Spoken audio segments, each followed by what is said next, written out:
11 400 enfants juifs ont été déportés pendant la Seconde Guerre mondiale. Plusieurs cérémonies de commémoration ont eu lieu aujourd'hui à Lille en présence de Serge et Beate Klarsfeld qui auront consacré leur vie à la reconnaissance de la Shoah.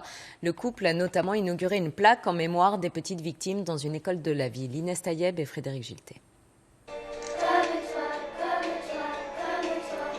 Comme toi, les enfants reprennent la chanson de Goldman, l'histoire de Sarah, déportée alors qu'elle n'avait pas 8 ans. Un chant pour rendre hommage aux 73 enfants, juifs, lillois, arrêtés puis déportés, des enfants qui ne sont jamais revenus. Dans 2 écoles lilloises, des cérémonies ont été organisées cet après-midi avec la lecture de poèmes. Rachel, 14 ans. J'aime inventer des histoires. Les éléments sont venus de la part des enfants, comme les phrases qu'ils ont prononcées à la fin de la cérémonie, où ils voulaient montrer que les enfants qui avaient été déportés étaient comme eux, des enfants qui jouaient dans une cour de récréation.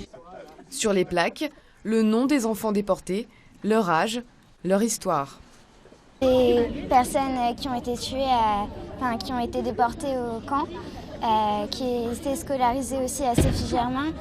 C'était une école de filles, donc il n'y avait que des filles, 3 de la même famille et une d'une autre famille.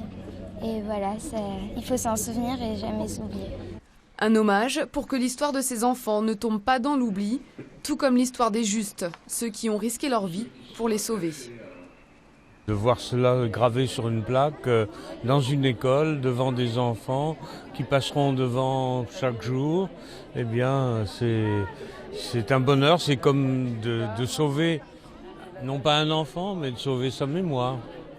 Gare Saint-Sauveur à Lille, une plaque regroupant cette fois tous les noms des 73 enfants a été inaugurée.